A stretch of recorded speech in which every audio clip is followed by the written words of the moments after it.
Boa tarde, irmãos. Eu também vos saúdo com a graça e a paz do nosso Senhor Jesus Cristo. Amém? Quero apresentar minha esposa que está me acompanhando nesse evento. Marli, fique de pé, por favor. E que é a mulher mais linda desse universo. Obrigado, Marli. Uma guerreira de Deus.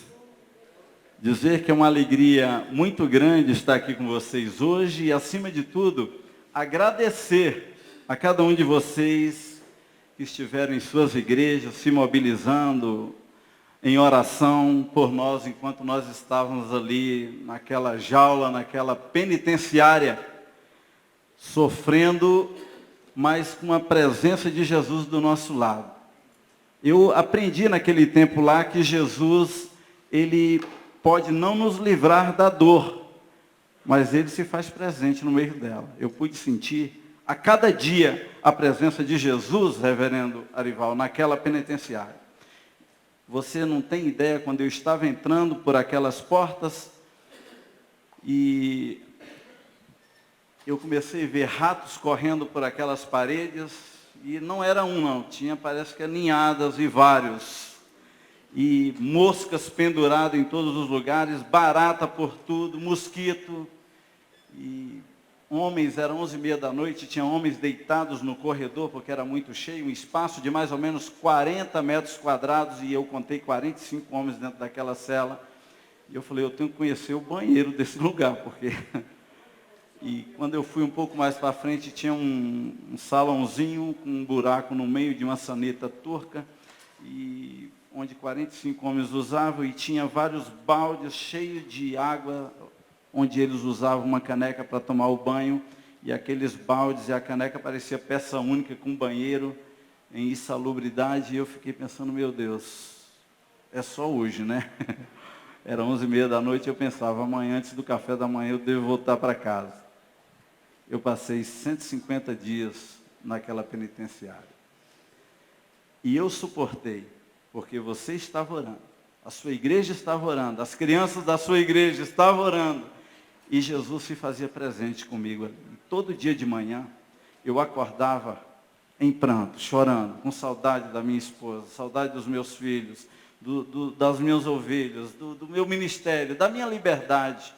E eu ia para aquele banheiro e me ajoelhava ali e começava a orar e dizia, Senhor, eu não posso entrar em depressão nesse lugar. Essas pessoas precisam de mim, então me dá da tua graça aqui. E a graça parecia mágica. Eu aprendi ali que a graça do Senhor, ela se renova a cada manhã. Talvez nós temos enfrentado dificuldades na nossa vida pessoal, conjugal, econômica, ministerial, porque a gente tem esperado que essa graça vá nos acompanhar durante todo o problema, durante a vida toda. Eu aprendi que todo dia de manhã, quando eu peço, Senhor, renova a tua graça em mim, ela se renova. É a graça tipo maná para cada dia, e cada dia eu saía daquele banheiro com um sorriso nos lábios, e não teve uma pessoa que me visitou naquela prisão que pôde dizer, puxa, o pastor está detonado, está mal. Eles saíam dizendo, glória a Deus, alguma coisa de anormal está acontecendo, porque o pastor está bem. Além da presença de Jesus, você estava orando. Eu não tinha como estar mal ali dentro. E eu vou contar alguns testemunhos da prisão. Eu creio que vão me deixar falar um pouco mais à noite, não é? Então eu vou contar mais testemunhos da prisão. Eu quero começar, irmãos, falando de... Quando eu estava lá na Bahia, com 14 anos apenas, eu fui alcançado pelo Evangelho do nosso Senhor Jesus Cristo. Eu posso dizer que o Senhor me alcançou porque eu estava perdido nos meus delitos de pecado, atolado no candomblé, com 14 anos de idade, estava mauzão lá dentro. E eu fui alcançado por esse Evangelho.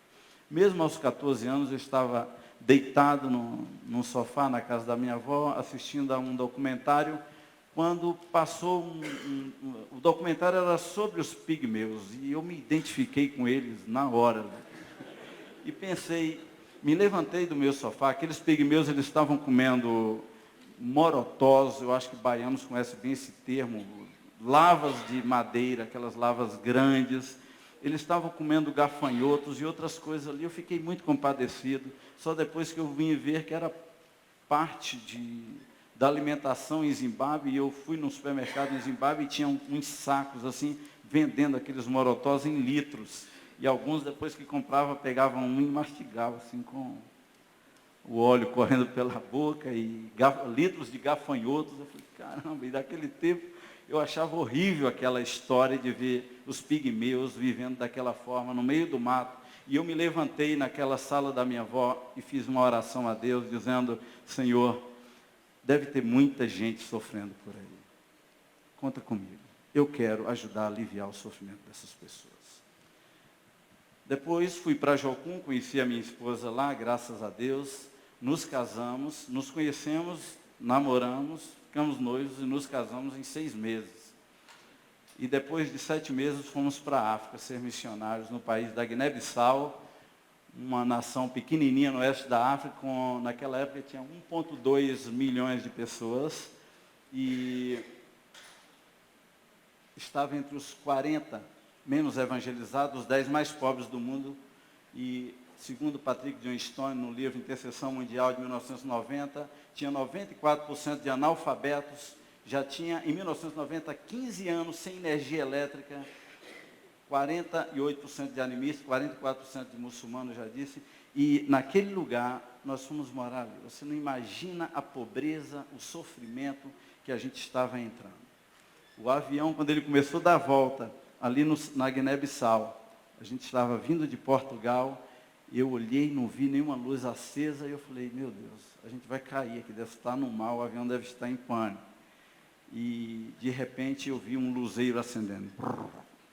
O avião pousou e depois me contaram que o rapaz que acendia o gerador para ligar as lâmpadas do aeroporto estava bebendo pinga num bar um pouco distante, foram atrás dele, encontraram ele e trouxeram, e ele ligou aquela luz. E nós, ali, iniciou a nossa vida na Guiné-Bissau. Quando chegamos na cidade de Gabu, onde eles dizem que pulsava o coração do islamismo, a maioria, pode-se dizer que 99% daquela população eram muçulmanos. E assim que nós chegamos naquela cidade, um missionário de ponta, de uma missão bem classificada, veio nos dar uma preleção, porque éramos 14 jovens, eu só tinha 22 anos. E quando ele começou a falar, ele disse, vocês vieram aqui para ganhar muçulmanos para Jesus.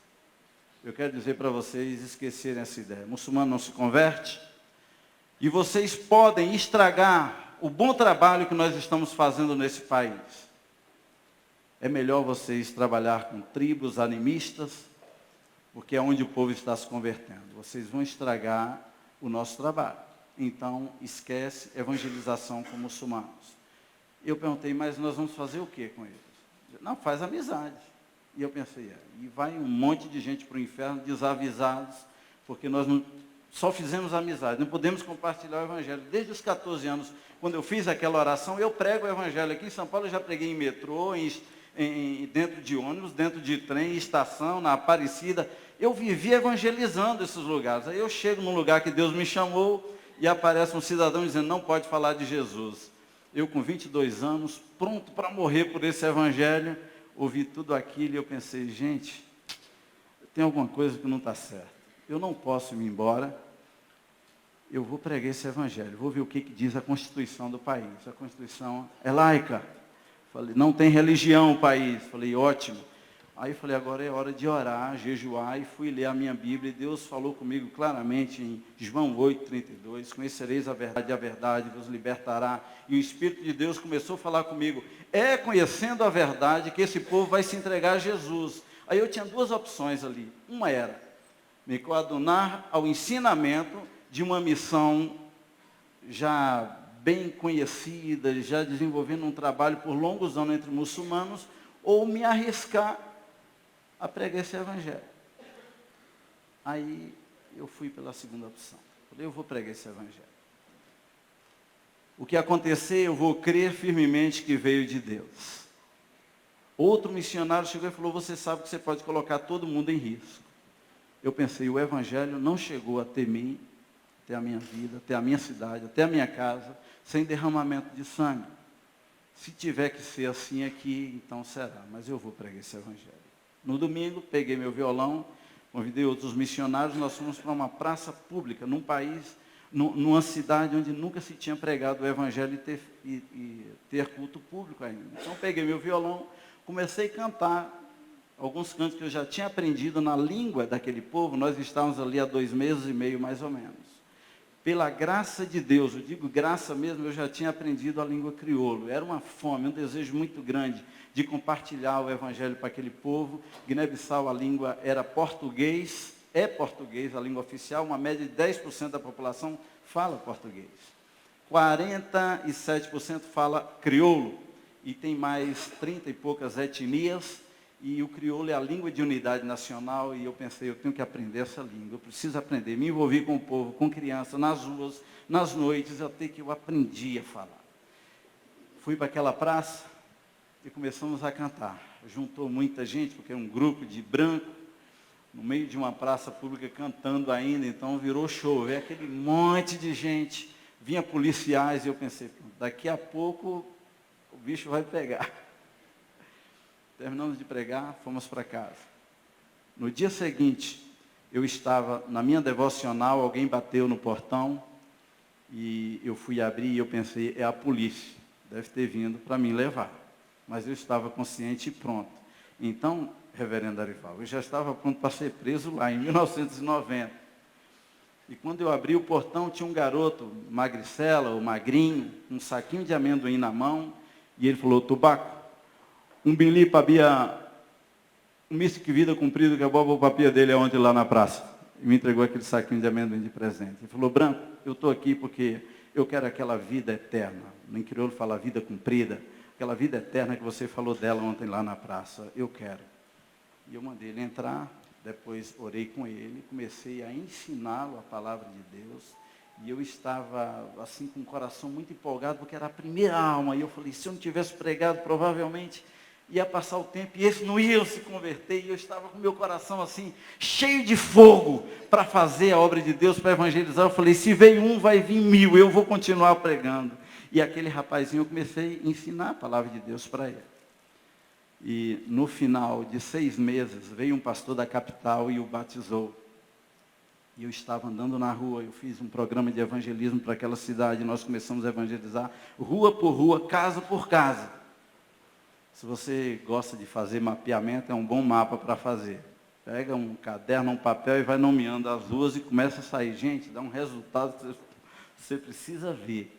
E aquele rapazinho, eu saí para a rua e encontrei com ele com uma espuminha debaixo do braço, uma sacolinha com os restinhos de roupas que ele tinha, um violãozinho velho que eu havia dado para ele, até ensinar a tocar violão para ele, eu ensinei, porque eu sabia, né? Se você me ouvir tocar, você fala, para. E ele com aquele violãozinho dele, aquela coisa, eu falei, mas o que é isso? Você está indo para onde?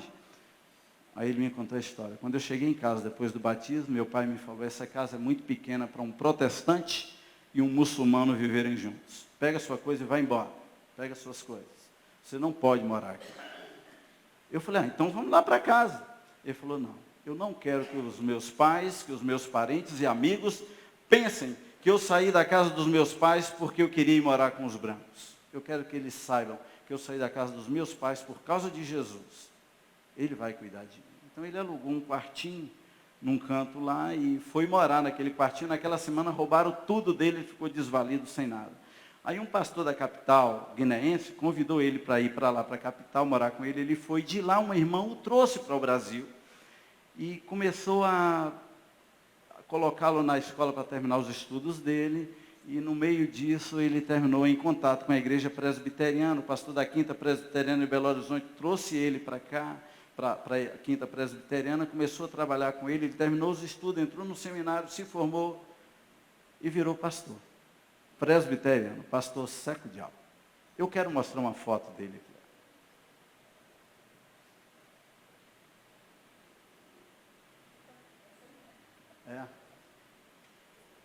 Ok, isso aqui é a minha família. Minha filha, Jonatas Izuki. Jonathan está fazendo mestrado agora de produção de cinema e arte nos Estados Unidos. Débora está no Rio de Janeiro junto com o Zu. Ok? São solteiros, eu estou procurando bons presbiterianos para casar com os meus filhos. Ok, mas a próxima. Esse aqui é o Seco. Seco Dial. E depois minha esposa descobriu que essa igreja é mantenedora do Secodial. Glória a Deus. Então, esse foi quando ele se converteu. Então, eu estava aí ensinando a palavra de Deus para esse Secodial. Obrigado aí pela foto. Depois eu vou mostrar outra foto para vocês. Quando o Secodial voltou para Guiné-Bissau, depois de 7 anos no Brasil, ele chegou lá e ele encontrou a mãe dele, as irmãs, os irmãos, todos já batizados por mim e o pai dele frequentando a igreja. O pai dele não havia sido batizado ainda. Nós continuamos evangelizando, Deus foi fazendo uma obra assim tremenda naquele lugar. Aqueles irmãos da etnia Fulani, eles estavam sendo ensinados a sofrer, a passar qualquer situação por causa do Evangelho de Cristo. E eles estavam se convertendo. O pai dele, que uma vez o expulsou de casa, porque ele havia se convertido e sido batizado, agora estava enfrentando os mesmos problemas que ele, porque a família dele estava toda na igreja. E ele estava pronto para sofrer. Tudo por causa desse Evangelho. Nós estávamos fazendo praticamente o título dessa conferência, ou desse seminário, que é mobilizando a igreja ao sacrifício. E eles não tinham sacrifícios maior do que seguir e fazer aquilo que Jesus havia chamado. Eu quero que você providencie a próxima foto depois dessa, mas não solta ainda até eu mostrar. Ou eu já vou mostrar, pode soltar ela. É a terceira foto, porque eu quero que você coloque esse menino na sua cabeça. Esse aí. O nome desse menino é Mamadou Ba. Esse menino, ele vivia nas ruas do Senegal. E depois que eu fui solto da prisão, o governador foi lá na nossa base e falou, eu vou tirar os meninos todos do teu centro. E ele o cumpriu depois de 3 meses, ele levou todos os meninos para o centro do governo. O governo do Senegal é uma nação laica também. Eu quero contar a história dele, eu poderia bem que contar a história dele à noite, mas eu tenho muitas histórias para contar. E quando ele chegou lá no centro do governo, um dos obreiros do governo, não devia fazer aquilo porque o governo é laico também, mas um dos obreiros falou com ele, se prepara porque nós vamos para a mesquita orar o nosso profeta. Ele só tinha 13 anos, agora ele tem 16 anos. Ele falou, eu orar o profeta de vocês, eu só oro a Jesus agora. Eu não oro nunca mais, não vou orar nunca mais ao profeta de vocês. Eles ralharam com ele e falaram, você está pensando o quê? Você está brincando conosco? Que diz respeito falar assim do nosso profeta? Você vai orar assim ou nós vamos te dar uma surra aqui dentro. Ele falou, me bater? Vocês acham que eu tenho medo de surra? Vocês sabem quantas surras eu já ganhei nas ruas de Dakar? Por coisas bem pequenas. Vocês sabem como os missionários me encontraram aqui? Nessas ruas me encontrou aqui. Eu estava com os 2 olhos inchados, roxos. Eu não podia enxergar 1 metro na frente, não podia nem andar. Eu estava com as minhas costas todas sangrando de unhas, porque eu tinha sido abusado naquela noite por vários homens. Os missionários me levaram para a casa deles, e os missionários cuidaram de mim, me curaram, e depois falaram de Jesus, e Jesus entrou no meu coração, perdoou os meus pecados, e me deu vida eterna. E vocês estão dizendo que vão me bater se eu não orar o profeta de vocês? Eu quero que vocês saibam que vocês podem até me matar, mas eu nunca mais vou orar o profeta de vocês. Esse é o Mamadou. Aqueles homens não bateram no Mamadou, mas pegaram ele e jogaram dentro de um carro. Mamadou era um dos meninos que nós tínhamos autorização do pai, um carimbo da polícia local, que ele foi lá e autorizou o filho dele a viver com a gente. Eles viajaram 250 quilômetros com o Mamadou, ralhando com ele, ameaçando. Chegaram na casa do pai do Mamadou e falaram, olha o que esse menino está fazendo com o nosso profeta, conosco, desrespeito. É assim que você criou esse menino? Na verdade, ele não tinha criado. O Mamadou era um menino que vivia nas ruas. E o Mamadou me contou que o pai dele deu um soco na cara dele. E ele desmaiou. Ele falou que quando ele começou a voltar em si, ele só sentia o pé do pai dele chutando as costelas dele.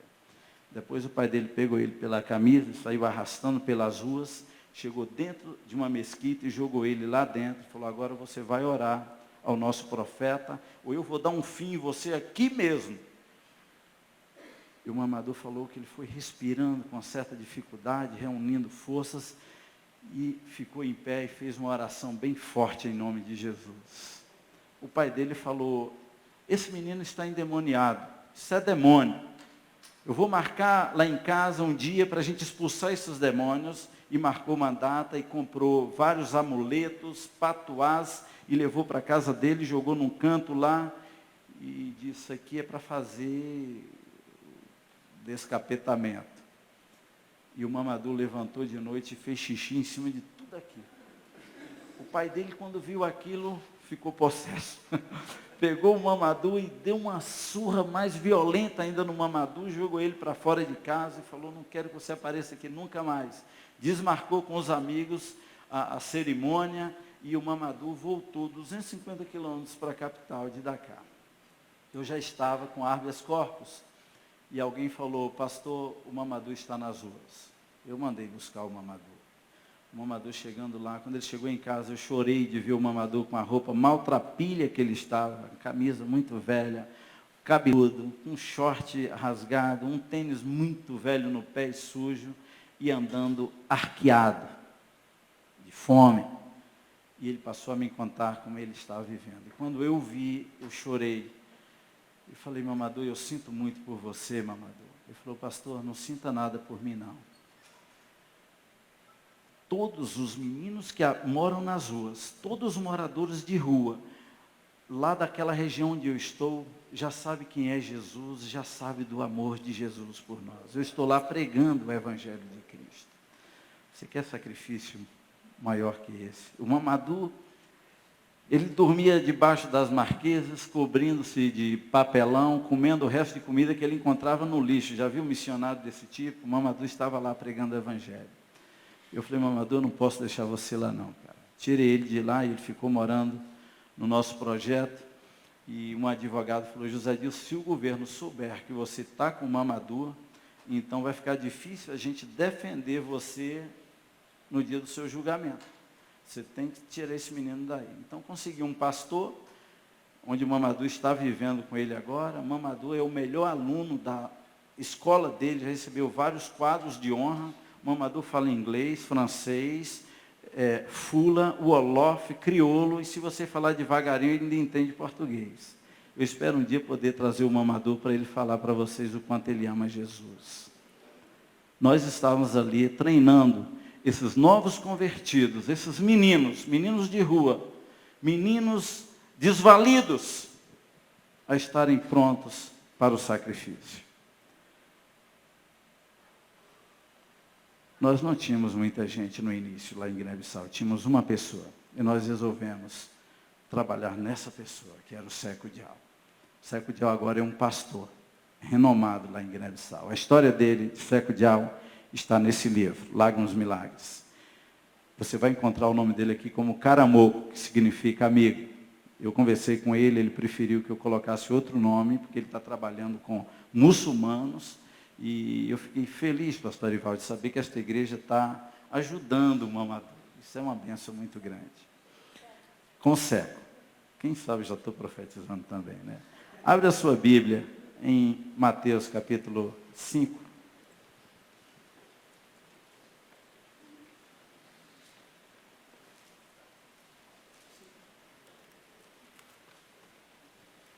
É um texto que todo mundo conhece, mas eu queria que a gente acompanhasse esse texto.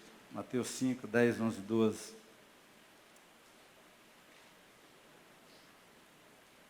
Vamos ler juntos?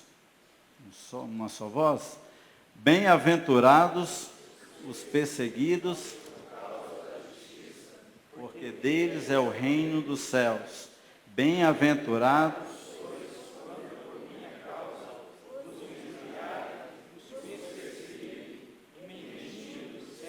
todo mal contra vós. Regozijai-vos e exultai, porque é grande o vosso galardão nos céus, pois assim perseguiram aos profetas que viveram antes de vós. Eu quero que você vira para o seu irmão do seu lado agora e ore por ele. Eu não sei o que o seu irmão do seu lado está passando, esquerda ou direita. Irmãos que estão solitos, assim, então vê alguém assim que você possa se reunir. E faça uma oração pelo seu irmão. De repente ele está precisando disso agora. Ore por ele agora. Amém? Pai, nós te somos gratos por estarmos aqui nesta tarde reunidos. Muitos já estão cansados de um dia inteiro de preleção, de palavras, de testemunhos. Mas é o Senhor mesmo que pode restaurar a nossa saúde, nossa fé, nosso ânimo, fortalecendo o nosso corpo físico, Senhor. E nesta hora pedimos que o Teu Espírito Santo passeie entre nós, renovando o nosso chamamento, motivando-nos e nos ensinando a fazer a Tua vontade, em nome de Jesus. Seja com cada irmão, cada irmã, vá visitando, meu Pai, vai renovando, vai restaurando as forças, vai restaurando a saúde daqueles que estão enfermos, e faça uma obra tremenda, renovadora, em nome de Jesus. E siga falando conosco em nome de Jesus. Amém. Amém. Glória a Deus. Todo mundo conhece bem o Sermão do Monte, você tem centenas de livros falando dele. Eu gosto demais dos ensinamentos de Jesus, porque ele estava preparando uma igreja, um povo, para o sofrimento. Ele não estava prometendo vida mansa, vida fácil. Ele estava ensinando a sua igreja sobre futuras perseguições. E um historiador diz que Jesus ficou mais ou menos, eu gosto desse historiador, porque ele não coloca Jesus de cima do monte ensinando o povo para baixo. Ele diz que Jesus estava embaixo, como essa igreja aqui, e o povo estava assim, de cima, olhando para baixo. Só que embaixo tinha uma planície, com uma visão muito grande do horizonte, e era estratégico de Jesus estar colocando o povo para ver o mundo do qual ele estava falando, do qual ele estava dizendo para os seus que era possível que eles seriam perseguidos.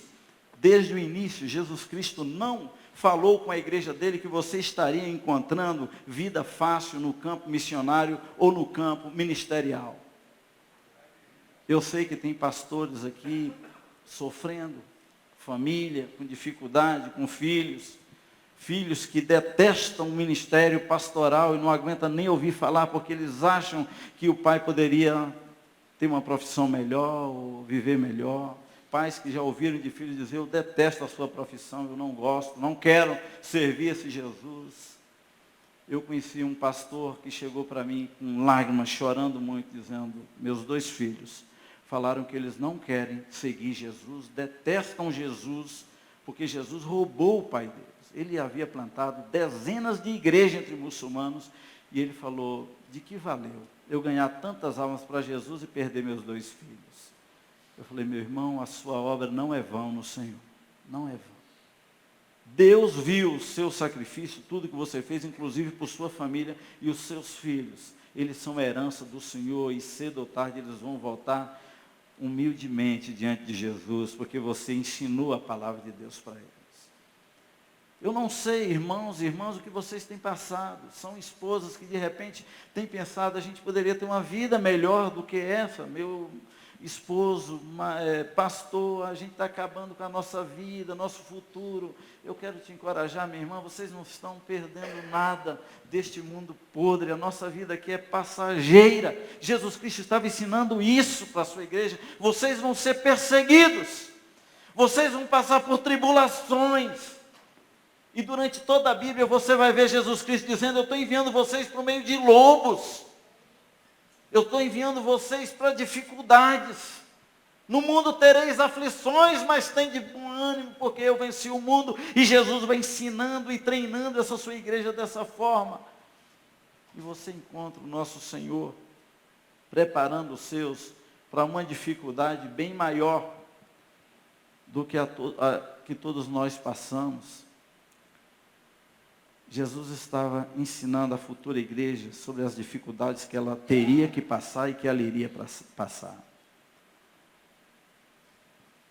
Eu quero rapidamente falar de 3 atitudes de um pastor quanto à sua igreja, quanto ao mobilizar da sua igreja.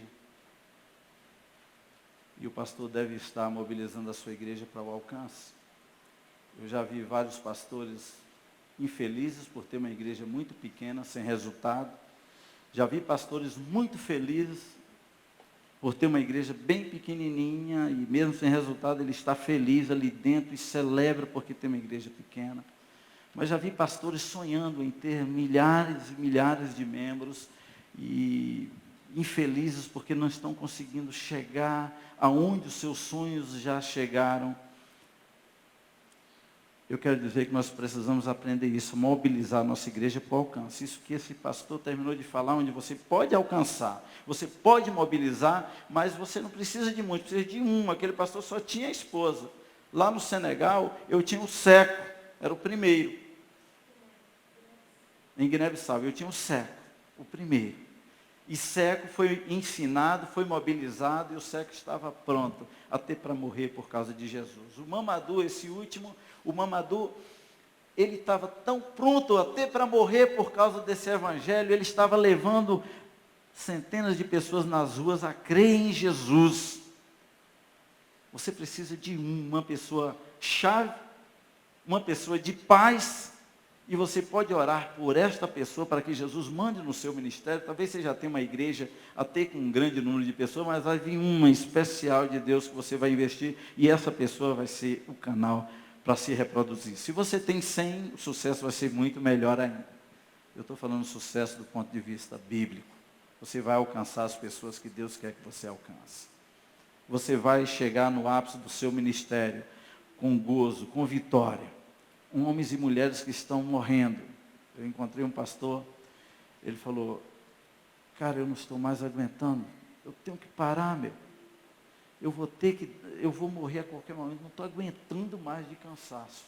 Mas como é que o cara descansa? Ele está o tempo inteiro trabalhando com prostitutas, com homossexuais, com bandidos, com travestis, e ele leva todos esses que ele alcança para dentro da casa dele. Abre a geladeira dele, só não entra no quarto dele, diz, no meu quarto não quero que ninguém entre, o resto da casa, tudo nosso. Almoça todo mundo junto, comida junto, todo mundo ali. E ele recentemente levou um esquartejador que aceitou Jesus. Então está morando lá dentro. E ele estava fazendo um trabalho da universidade, ele ainda está estudando, e um dos caras que ele levou para lá, 2 travestis, eles comeram, eles foram dormir, e os travestis roubaram, porque o escritório dele também é aberto, tudo lá, e levaram o laptop dele. E aí, 2 caras lá descobriram onde estavam esses travestis. Aí o esquartejador já falou, ô pastor, deixa comigo que eu vou cortar os braços dele em 3 partes. Aí chegaram os caras que descobriram, falaram, pastor, descobrimos onde é que está esse cara. Aí foram para lá. Chegou lá o chefe do tráfico do morro. Falou, é você o dono do computador então? Sim. Falou, cara, vai lá pegar o computador. Está aqui o seu computador. Hoje mesmo eu vou promover uma viagem para os 2. Ele falou, de jeito nenhum, cara, toma aqui seu computador. A vida desses caras vale muito mais do que um computador. Você está maluco, pode ficar. Libera o cara. Ele falou, não, é seu computador. Ele falou, não, eu não vou levar esse computador. Você vai matar os caras por causa de um computador. Aí o cara teve que prometer para ele que ia liberar o cara. Aí ele falou com os 2 obreiros dele lá, falou, vai lá buscar o cara. E eles trouxeram o cara tudo arrebentado. E depois ele soube que eram os obreiros dele que tinham dado um trato nos caras. Esse cara trabalhando direto na casa dele. Então, uma vida sofrida. Aqui em São Paulo, o cara trabalha igual ele dizendo, eu não estou aguentando mais. Eu acho que eu vou cair morto a qualquer momento. Cansaço. Talvez é o seu caso, talvez você trabalhou tanto que você não está aguentando mais. E o pior ainda, talvez você não está vendo resultado nenhum de tanto investimento, de tanto trabalho duro. Eu conto mais uma história de um missionário que trabalhava no Senegal, já por 35 anos, mais de 35 anos, ele estava beirando os 40 anos de ministério, já idoso, e ele chegou para mim um dia, veio me visitar e falou, José Dilson, qual é o segredo? Porque nós chegamos no Senegal, irmão, Deus deu uma graça assim, maravilhosa. A gente estava evangelizando, gente se convertendo, igreja sendo plantada, projetos em todos os lugares, e ele veio saber qual é o segredo. Porque em quase 40 anos de trabalho, eu não estou querendo arriscar 37, 38 anos, mas ele falou um tempo lá. Ele falou, eu não consegui levar uma alma aos pés de Jesus, e ele começou a chorar. Por que o Senhor não me deu nenhuma alma? Eu falei, meu irmão, então coloque no seu relatório que os frutos do seu trabalho começaram a florescer agora. Porque eu não estou criando nada novo aqui, eu estou colhendo onde você plantou. Esse trabalho eu não posso levar nenhuma glória dele, é o trabalho do corpo de Cristo. Você semeou essa semente com muita fidelidade, está aqui já há quase 40 anos. Pode colocar no seu relatório e mandar para os seus mantenedores que os frutos começaram a aparecer. Eu estou tendo o privilégio de colher onde você plantou. É seu também esse fruto. E ele saiu com o coração aliviado daquele lugar. Eu não sei como é que você está como obreiro, talvez você está trabalhando, sua esposa trabalhando, e não está conseguindo os resultados que você esperava. Eu poderia entrar aqui em combate espiritual, eu poderia falar para você jejuar um pouco mais. Eu já vi muitos ministérios que através do jejum quebrou o jugo. Eu estava na cidade de Guiné-Bissau, plantando a igreja presbiteriana, e no início da igreja presbiteriana estava eu sozinho, ajoelhado na frente, e clamava, Senhor, eu e mais 2 obreiros da Jocum. Eu estava fora da Jocum e eu orava, não, eu ainda não tinha saído, eu estava orando e dizendo, Senhor, manda almas, eu quero almas. E de vez em quando eu olhava para trás, os bancos todos vazios, e a gente clamando, com exceção daqueles 2 obreiros. Aí eu falei com eles, vamos tirar um tempo de jejum e oração? Eles falaram, vamos. Então vamos jejuar 40 dias por salvação de almas. E nós vamos dividir o tempo de jejum e oração em 3. 8 horas para cada um, e cada semana um faz um horário, depois a gente reveste de novo. Ficamos 40 dias orando. Eu estava lá na frente, no final dos 40 dias, dobrado o joelho orando, Senhor Deus, manda almas, manda almas. Olhei para trás, a igreja estava lotada. Não é que lotou naquele dia. Elas começaram a vir. E naquele dia, no final dos 40 dias de jejum, estava com a igreja lotada. Hoje, esta igreja, a maioria eram crianças de 9, 10 anos. Hoje são os jovens, são presbíteros, são pastores. E chegou um, especialmente, ele tinha 7 anos. Não, 6 anos. Pequenininho, Lacna, fortinho. E eu cheguei para ele e falei, Lacna, nós já tínhamos plantado uma igreja evangélica, os 2 primeiros anos nós tínhamos 120 pessoas convertidas, passamos esse trabalho para frente, tudo fruto que tinha começado ali com o século de Al I, cidade de Gabu, onde a gente não podia falar de Jesus. E aí chega o Lacna, eu falei, Lacna, você tem que ir lá para a igreja evangélica, Lacna, porque lá eles falam a sua língua, aqui a gente fala mais fula, crioulo, lá eles falam balanta, vai para lá. E o Lacna é filho de um feiticeiro, o principal feiticeiro da cidade, um cara que bate tambor, que invoca demônios, é magia negra mesmo.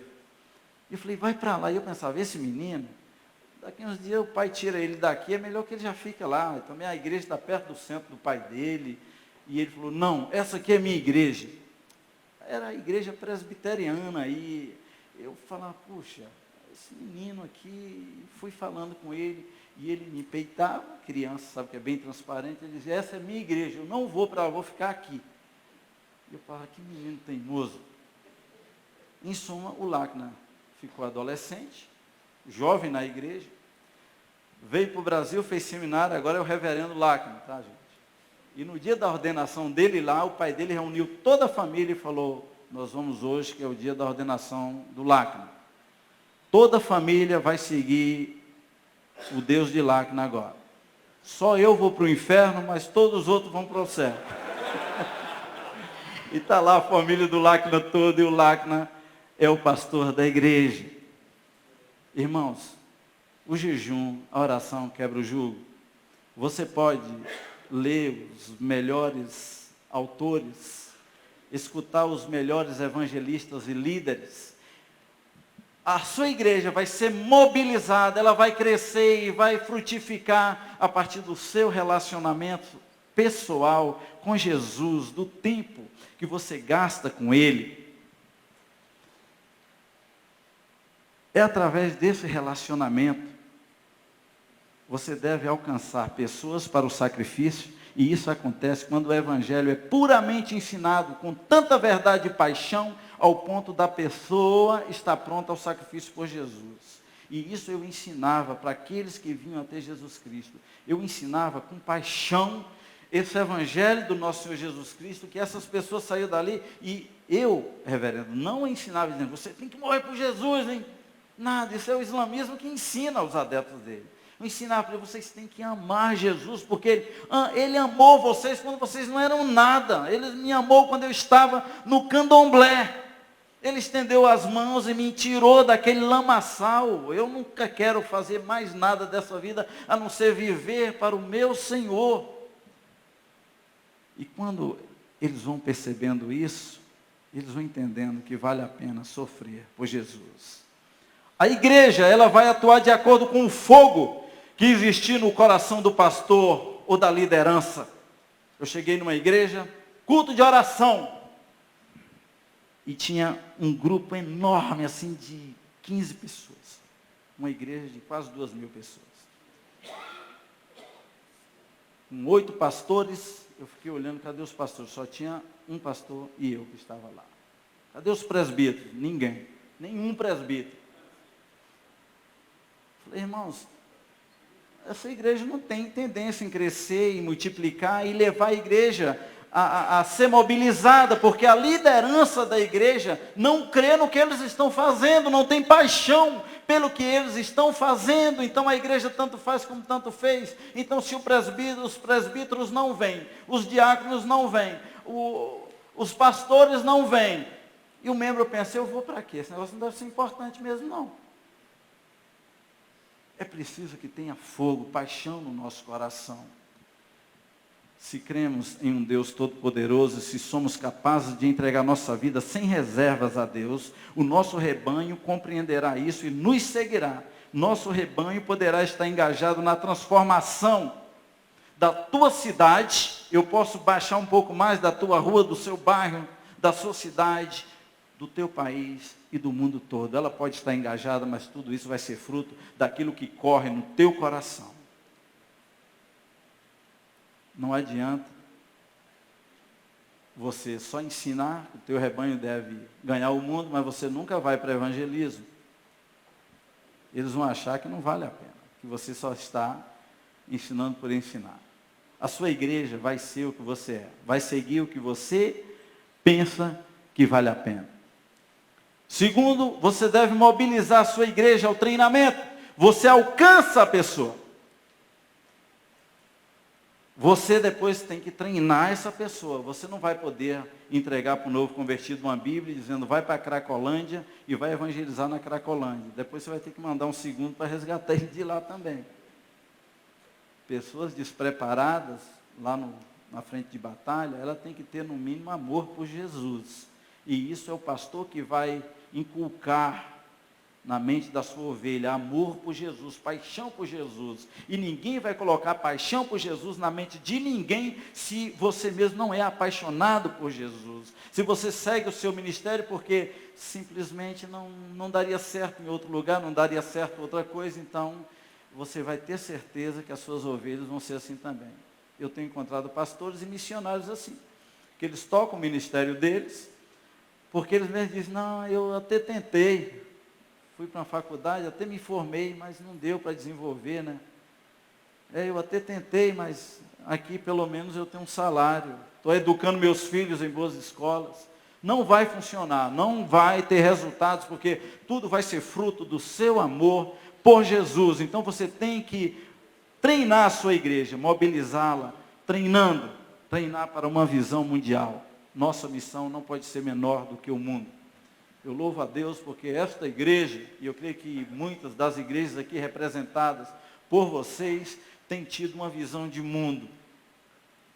Tem pensado na missão local, missão urbana, mas tem também pensado na missão transcultural, porque é o mandamento do nosso Senhor Jesus Cristo. Se você está treinando uma pessoa e ela vai ficar com uma visão bem fechada e limitada, porque a visão dela é somente aqui, é bairrista, é somente urbana, está faltando alguma coisa. A missão completa, ela é urbana, mas ela também é rural, ela é interurbana, ela é multicultural e transcultural. Então você tem que ensinar tudo isso para a sua igreja, para que ela possa progredir. E se a nossa missão for a nossa sala de estar, toda a igreja estará comprometida com a sua sala de estar.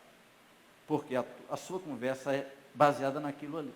Por que essa igreja segue o reverendo Arival? Porque ele vive falando da visão, dos sonhos de plantação de igreja, e eu ouvi que essa igreja está com 35 novas igrejas por aí plantadas. Glória a Deus. Porque tem uma visão com um sonho, e a igreja está correndo atrás dele para poder chegar aonde o sonho dele está. E quando a igreja está lá, eles já estão pensando, não, o pastor está fazendo aquilo lá, vai atrás dele. Esse pastor coreano que estava falando aqui, é isso que a igreja dele está fazendo. Eu conheci um pastor que, o maior barato nosso quando éramos adolescentes, todos os adolescentes, a UPA, era ir para a casa do pastor jogar videogame de tarde na casa dele, porque ele passava a tarde toda jogando videogame. E a gente achava muito legal aquilo ali. Se a sua visão é a sua sala de estar, meu irmão, é o seu videogame, você pode ter certeza que você vai ter uma igreja bacana na área de videogame. Uma igreja batista lá nos Estados Unidos, você sabe qual é a visão do pastor? Ele ama fazer filme. E criou um ministério dentro da igreja para fazer filme. Já saíram filmes maravilhosos daquela igreja, não é? Saiu o último agora, o Quarto de Guerra. Porque a igreja vai seguir a visão do pastor. Então, talvez, como obreiros, a gente tem que mudar alguns hábitos, mudar algumas estratégias. E talvez a maior estratégia que você tem que pegar é dobrar mais os seus joelhos, subir mais ao monte, busca mais a face do Senhor, meditar mais na palavra de Deus. Os presbiterianos, pastores presbiterianos, são famosos por conhecer a palavra de Deus, mas infelizmente nós não somos conhecidos por colocar tanto na prática. Vamos conhecer mais o Senhor, dobrar mais os nossos joelhos e orar mais, jejuar mais, e você vai ficar surpreso com o que Deus vai fazer, porque a oração, o jejum vai quebrando o jugo, vai expulsando o demônio, vai tirando demônios do seu caminho, vai trazendo a presença e a glória de Deus na sua vida e na sua igreja. Se o líder estiver impregnado da visão do mundo, da visão bíblica, a sua igreja vai ficar impregnada também. Se o líder estiver impregnado com a visão transcultural, a sua igreja vai estar impregnada também. Não pensa que é da noite para o dia também. Mas acontece num tempo recorde também. Não vai demorar muito tempo e você vai ter testemunhos e testemunhos para contar do que Deus está fazendo. Eu estive conversando com o Rafael, que tem um trabalho, tem uma moça aqui que mora lá na Cracolândia. Isso é se mover ao sacrifício. Eu creio que quando essa moça chegou aqui, ou quando o pastor Arival a ouviu, falou, minha filha, pode ir, a gente está com você. Sacrifício da igreja, tem que custear, tem que pagar aluguel, ela precisa se alimentar, a igreja assume um compromisso com ela, a igreja está junto. Agora o Rafael, um dos voluntários dessa igreja, está indo. Sexta-feira eu estou indo com ele lá na Cracolândia ver o trabalho maravilhoso que eles estão fazendo para resgate de pessoas de dentro da Cracolândia. É um preço que tem que ser pago e nós precisamos nos mover pagando preços, pagando sacrifícios. Não pense que é da noite para o dia, mas vai acontecer num tempo muito rápido. Simplesmente você precisa ter sonhos. Eu classifiquei 4 nomes aqui para falar para vocês de homens que não havia possibilidade nenhuma. Eu peguei 2 homens da vida secular e 2 homens religiosos. O Steve Jobs, ele tinha a companhia dele era dentro de uma garagezinha pequena, medíocre, e onde ele estava desenvolvendo os sonhos dele. E você sabe qual era o sonho do Steve Jobs? Colocar um computador na mão de cada pessoa. E ele saiu da garagem para revolucionar o mundo e ser uma das maiores empresas hoje em produção, em dinheiro, em economia no mundo. E tem um filme dele que eu aconselho você a ver, vai te inspirar muito. O outro tem um filme também, é o Walt Disney. Esse homem, o sonho dele era muito maior do que ele, a capacidade dele. Talvez tem pessoas aqui que pensam assim, o meu sonho é muito maior do que eu não, é muito difícil, eu sonho demais. Meu irmão, eu ouvi uma pesquisa que 90% dos sonhos que vão para papel, eles se tornam realidade. Você sabia disso? Então escreva o seu sonho em papel e persiga os seus sonhos. Porque o Walt Disney era assim, ele perseguiu os sonhos dele E vários amigos dele falaram, você é louco, você é um sonhador, e abandonaram ele. Ele queria que vários lares, no meio de todo o sofrimento que passasse durante o dia, pudessem chegar em casa e ter um entretenimento animado. E sonhou com a Disneylândia, falido, sem grana, e ele chegou onde ele chegou hoje. Quem já foi na Disneylândia sabe o potencial que é a Disneylândia, fruto de um sonho de um homem. Na década de 40, tinha um pastor e outros colegas deles com um sonho enorme de ver o mundo sendo evangelizado. Era Billy Graham. Ele queria encher estádio, queria que cada alma pudesse ouvir do Evangelho pelo menos uma vez. E aquele grupo de pastores começaram a pregar o Evangelho. Tem uma história de Billy Graham que ele alugou um quarto de hotel e entrou naquele quarto de hotel e disse, Senhor, eu só saio daqui quando o Senhor falar comigo e me encher de unção para fazer a tua obra, para pregar o teu Evangelho. Eu não vou sair daqui do jeito que eu entrei. 3 dias depois, disse que ele gritava igual um louco, para Deus, eu não aguento mais. Afasta de mim, porque eu vou morrer, eu não estou aguentando. Era tanto a presença de Deus, e ele saiu dali para revolucionar o mundo. Foram mais de 200 milhões de pessoas que foram alcançados pelo Evangelho através do ministério de Billy Graham. Mais de 1 bilhão que ouviu a palavra de Deus pelo rádio e pela televisão. O último é o irmão André. Ele tinha de fato uma cortina de ferro. E ele disse que era uma cortina de lágrimas, de sofrimento. E o alvo dele era que cada pessoa atrás daquela cortina de ferro, naqueles países fechados, pudesse ter acesso à palavra de Deus. E ele foi contra tudo e todos, e entrou em todas aquelas nações fechadas, distribuindo Bíblias. E ele tinha a cumplicidade de Deus, porque os guardas chegavam e não viam as Bíblias. E Deus respondeu os sonhos dele. Será que Deus não responde o seu? O último, você deve estar preparado, mobilizando a tua igreja para ser enviada. Porque se você alcançar, treinar e deixá-los aqui dentro, eles vão morrer ou vão procurar alguém que possa enviá-los. Você vai estar trabalhando para outro ministério. Então, o último você tem que enviar. E se Deus tocasse no seu coração e você pudesse enviar a igreja toda, e você pudesse chegar aqui, reverendo, e está a igreja vazia, e dizer, eu tenho que fazer tudo de novo. Porque está todo mundo no campo, está plantando igreja. Então, de 35 nós fomos para 350, e Cracolândia, e casa de recuperação, e rádio, televisão. Se fosse assim. E você pode sonhar com isso. Landa Cope, ela lançou um livro falado Templates do Antigo Testamento, modelos do Antigo Testamento, onde ela diz que a igreja do Senhor, quando Jesus Cristo falou em Mateus 28, dizendo, toda autoridade me foi dada no céu e na terra. E Jesus Cristo ali, ele envia os discípulos,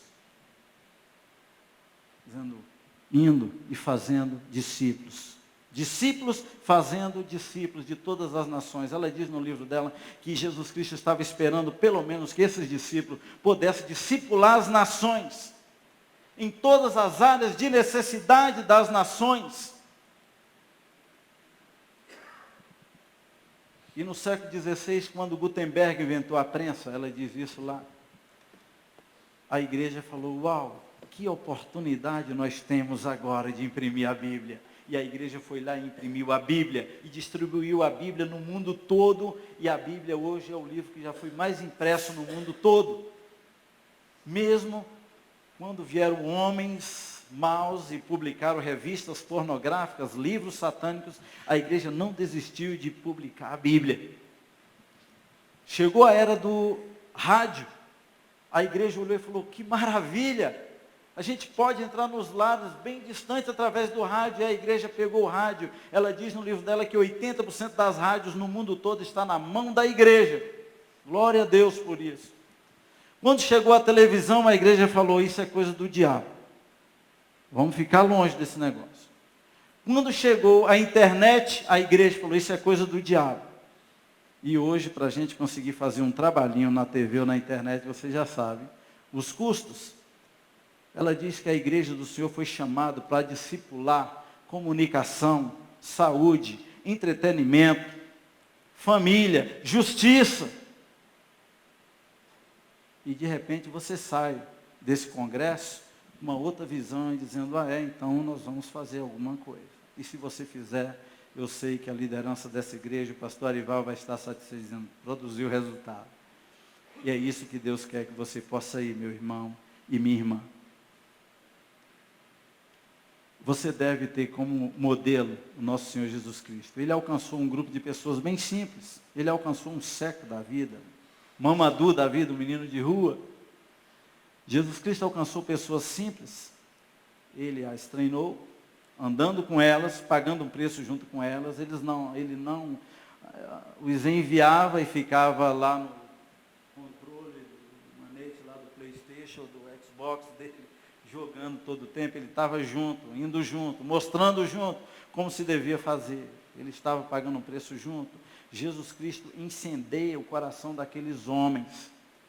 Depois de tê-los treinado, Jesus Cristo incendeia o coração deles e passa a visão de mundo. E ele diz, é aqui, em Jerusalém, mas também ali na Judéia, na Samaria, até os confins da terra. E ele diz, espera que na cidade, até que do alto sejais revestido de poder.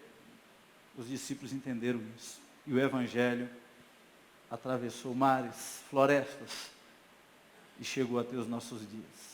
Eu cheguei numa floresta, onde a gente gasta 5 horas para chegar em 90 quilômetros de carro. Então, é uma trilha no meio do mar. Chegamos lá e eu comecei a pregar, conversei com o chefe da aldeia, todos muçulmanos na minha cabeça, e eu comecei a pregar. Quando eu comecei a pregar, vi um jovem, diferente dos outros, bem vestido, falando, aleluia! E de acordo eu pregar, eu falava, aleluia! Fiquei incomodado, eu falei, deve ser demônio, não é possível. No meio de um mar desse. Quando terminei a pregação, eu falei, meu jovem, vem aqui por favor, por que você só estava falando aleluia? Ele falou, porque eu sou um discípulo de Jesus aqui nessa aldeia.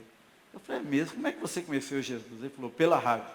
Nós temos um grupo aqui já de convertidos e todo dia de culto a gente se reúne em volta do rádio e a gente canta junto, a gente recebeu Jesus como Salvador aqui no meio do mato. Um negócio fabuloso. Esse evangelho, ele atravessa florestas, mares, ele vai aonde a gente nem sequer imagina. E Jesus Cristo falando isso com aqueles discípulos, aqueles homens, sem diplomas nas mãos, sem falar corretamente a própria língua deles, eles saíram e revolucionaram o mundo. E eu quero dizer para você, você sabe por quê? Que aqueles homens, a maioria deles morreram crucificados e por causa desse evangelho? Porque Jesus Cristo treinou isso, treinou eles para isso, para essa mobilização e para que eles pudessem ir. E eles se sentiam dignos quando tinham que morrer crucificados. Eu estou morrendo como o meu Senhor. A sua igreja vai poder dizer isso, dizer, puxa, eu estou fazendo o que o pastor está fazendo. Você não tem a mínima ideia, a gente não conhece o mistério que é esse negócio de igreja, pastores, ovelhas. É o Espírito Santo de Deus que trabalha isso. A igreja quer ser, as ovelhas querem ser como o seu pastor. Ele olha para você, ele fica assim, querendo, almejando para ser como você. É por isso que nós temos uma responsabilidade enorme de sermos apaixonados por Jesus, para que a igreja possa ser apaixonada por Jesus também. Então lembra que o líder, ele deve ter um projeto de alcance e recrutamento, ele deve ter um projeto de treinamento e um projeto de envio. Todos os que piamente querem viver em Cristo Jesus padecerão perseguições. Mobilize a sua igreja e comece alguma coisa. Comece pequenos projetos se você não tem ainda coragem de começar um grande, mas vá em frente e faça. Vamos ficar de pé. Eu quero que a gente faça uma oração agora. Pai, nós queremos te agradecer por cada um dos meus irmãos que aqui está. O Senhor conhece o sonho, o projeto de cada um e de cada uma aqui. Eu peço que em nome de Jesus, não permita que nenhum de nós saiamos desta igreja, deste auditório, sem a convicção que precisamos nos encher mais do Senhor, de sermos mais apaixonados pelo Senhor e que temos um compromisso com o Senhor de alcançar, treinar e enviar. Pai, nos ajude a mobilizar nossa igreja para pagar o preço que for preciso pagar para que esse evangelho avance, entre em lares, em casas, em lugares onde ainda não existe a presença do teu evangelho. Que seja assim, meu Senhor, em nome de Jesus. Amém. Amém. Eu vou falar daqui a pouco sobre a prisão, mas eu quero dizer para você que todos os milagres em Guiné-Bissau, eu não deixei de ser presbiteriano, sem sensacionalismo nenhum, mas você vai encontrar tantas lágrimas e tantos milagres nesse livro, que eu tenho certeza que vai ajudar um pouco o seu ministério. Lágrimas, milagres, está lá na frente, na livraria, e tem esse aqui que saiu hoje do forno, O Prisioneiro, onde eu conto as histórias da prisão. Você vai ver o que Deus fez naquela prisão, eu vou contar hoje à noite aqui dentro, tá bom? Que Deus os abençoe, podemos assentar.